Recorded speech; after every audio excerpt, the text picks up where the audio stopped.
नमस्कार, मैं मेघा हिंदुस्तानी स्वागत करती हूँ आपका माटी के लाल पर। आज राहुल गांधी का एक नया रूप नजर आया।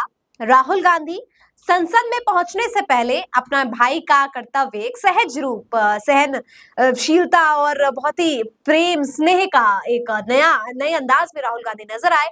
और इससे भी बड़ी बात ये रही कि आज संसद में नया नजारा देखने को मिला, क्योंकि प्रियंका गांधी आज जिस अंदाज में संसद में एंट्री लेती है, कहीं ना कहीं इंदिरा गांधी से जो है उनकी तुलना की जा रही है। और साथ ही में अब ये कहा जा रहा है कि कांग्रेस जो है बहुत विस्तृत हो चुकी है संसद में। आपके सामने राहुल गांधी भी आपको दिखेंगे, आपको सोनिया गांधी भी दिखेंगे, आपको प्रियंका गांधी वाड्रा भी दिखेंगे। और कैसे अब तीनों ये कांग्रेस के सदस्य या यूं कहूं गांधी परिवार के सदस्य की एंट्री अब सब हो चुकी है संसद में, तो अब कांग्रेस को बल कैसे मिलने वाला है और कांग्रेस किस दिशा में आगे बढ़ेगी, तमाम पहलुओं पर चर्चा करेंगे। तो चलिए वीडियो की शुरुआत करते हैं। सबसे पहले तो चैनल को सब्सक्राइब कर लीजिए, चैनल पर नए हैं तो, क्योंकि हम ट्रेंडिंग और पॉलिटिकल खबरों के बारे में चर्चा करते हैं जिसके बारे में आपको जानना बेहद जरूरी है। चलिए शुरुआत करते हैं। सबसे पहले आपको बता दूं, आज संसद सत्र शीतकाल सत्र का तीसरा दिन था। पहले दिन अडानी के मुद्दे पर चर्चा की शुरुआत की गई, लेकिन जो सांसदों ने बात करना शुरू किया तो सभापति महोदय ने चुप करा दिया, ऑन एयर कुछ भी नहीं जाएगा। मल्लिकार्जुन खड़गे ने भी प्रयास किया और जयराम रमेश और तमाम जो भारतीय जनता पार्टी के खिलाफ विपक्षी कांग्रेस के नेता है उन्होंने सवाल खड़े किए, लेकिन सभापति ने उन्हें जो है चुप करा दिया। और आज जो है प्रमोद तिवारी इंडियन नेशनल कांग्रेस के वरिष्ठ नेता हैं, उन्होंने आज राज्यसभा में कोशिश की अडानी के मुद्दे पर चर्चा करने की, लेकिन एक बार फिर से सभापति ने जो है उन्हें शांत करा दिया। इसी बीच आज प्रियंका गांधी वाड्रा, जो कि वायनाड से केरल में राहुल गांधी की सीट जो खाली हुई है वहां पे वो चुनी गई है और बहुत ही अच्छे मैंडेट से उन्होंने जीत हासिल की है। और इतना अच्छा मार्जिन रहा है कि उस मार्जिन की तुलना नरेंद्र मोदी की जीत के मार्जिन से की जा रही है कि कितनी ज्यादा है वायनाड में प्रियंका गांधी वाड्रा की जीत। अब प्रियंका गांधी जो है साउथ इंडियन साड़ी में नजर आती है, काफी शालीन, काफी जो है डिसेंट तरीके से प्रवेश करती है। और एक समय, आज के समय अगर मैं बताऊं आपको, नेताओं का चकाचौंध वाला है ना, सब अपनी रौब दिखाने के लिए इतना उतारू रहता है। और राहुल गांधी जो नेता प्रतिपक्ष हैं, आज लीडर ऑफ ऑपोजिशन है, एलओपी है, वो अपने बहन की तस्वीर अपने फोन से खींचते हुए नजर आए। संसद के बाहर ये एरिया जहां पर पहले मीडिया हुआ करती थी, अब मीडिया को थोड़ा दूर कर दिया गया है, मतलब थोड़ी दूर पर मीडिया जो है बाइट्स ले सकती है नेताओं का। और अब इस जो आप देख सकते हैं, यहाँ पर जो है राहुल गांधी ने तस्वीर ली प्रियंका गांधी वाड्रा की, और फिर यहाँ पे कांग्रेस के और भी लोग और सब जो है संसद में आते हैं। आज नजारा देखने का खूब था, क्योंकि जिस तरीके से शपथ ग्रहण प्रियंका गांधी ने किया, संविधान को हाथ में लेकर एकदम राहुल गांधी के अंदाज में एकदम नजर आई। और लोग जो है इंदिरा गांधी से तुलना भी कर रहे हैं कि जैसे इंदिरा गांधी संसद में दहाड़ा करती थी और अब प्रियंका गांधी भी दहाड़ेंगी उसी अंदाज में। क्योंकि राहुल गांधी और प्रियंका गांधी की भाषा शैली की अगर बात करें तो थोड़े अलग है। राहुल गांधी बहुत ऑब्जर्वेंट है, अगर वो चीजें बोलते हैं तो बहुत ऑब्जर्व करके, पूरा रिसर्च करके एनालिटिकल वे में बोलते हैं। वहीं प्रियंका गांधी वाड्रा जो है स्ट्रेट फॉरवर्ड और उग्र होके बात कहती है।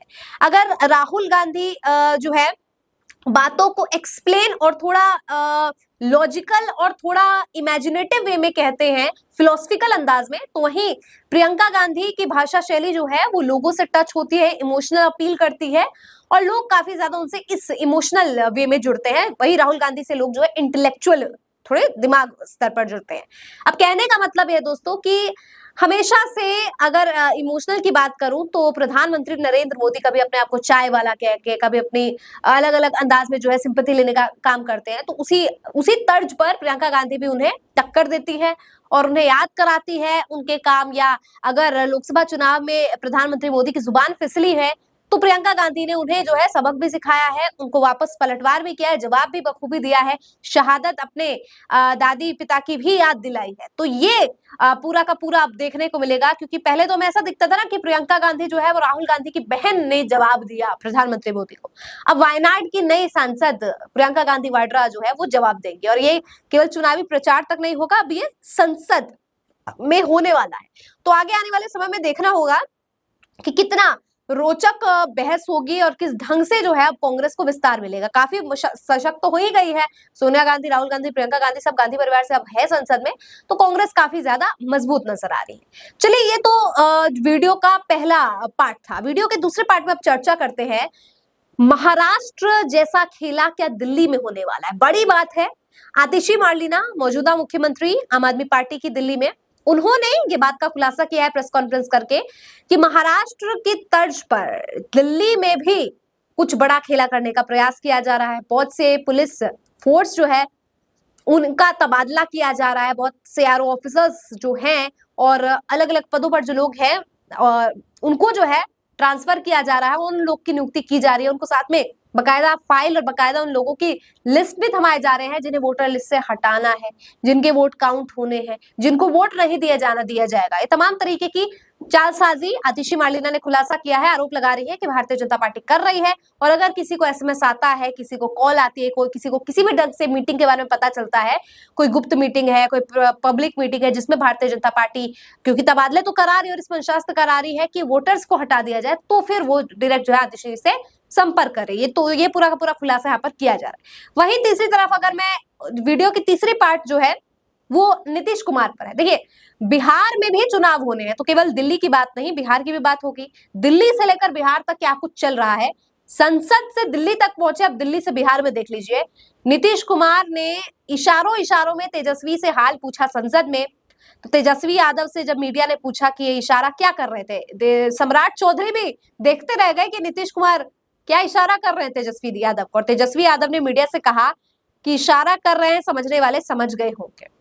अब आपको पता है नीतीश कुमार की अगर मैं बात करूं, तेजस्वी यादव की मैं बात करूं, तो इनका जो है चाचा भतीजा वाला रिश्ता है। लेकिन कभी तो खुले तौर पर भी ये कह देते हैं दरवाजा बंद है, ये है वो है, लेकिन कह देते हैं हमारे राजनीतिक टसल है, पर्सनल टसल थोड़ी है, और उनकी विचारधारा से प्रॉब्लम है, और कभी वो स्वागत कर लेते हैं उसी नीतीश कुमार का। तो अभी बिहार में उपचुनाव हुए हैं और इसको लेकर भी बहुत लल्लन सिंह को लेकर काफी कयास चल रहे हैं कि लल्लन सिंह जो जेडीयू के नेता है, अब उनको ऐसा लग रहा है बीजेपी की नजदीकियां उनकी उनसे ज्यादा है, क्योंकि बीजेपी में मंत्री बन गए हैं।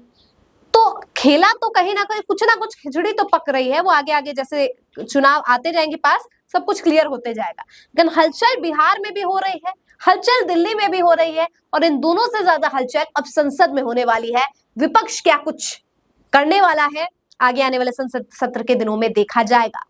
एक राष्ट्र एक चुनाव के मुद्दे पर चर्चा हो सकती है, कुछ विधेयक है उस पर चर्चा हो सकती है, वक्फ बोर्ड से संबंधित चर्चा हो सकती है, ये मुख्य बिंदु है जिस पर चर्चा हो सकती है। विपक्ष काफी ज्यादा जोरदार हंगामा भी करने वाला है। आपको क्या लगता है, संसद से लेकर दिल्ली और बिहार तक जो कुछ होगा, कमेंट करके बताइए। मुझे दीजिए इजाजत, देखते रहिए माटी के लाल। धन्यवाद।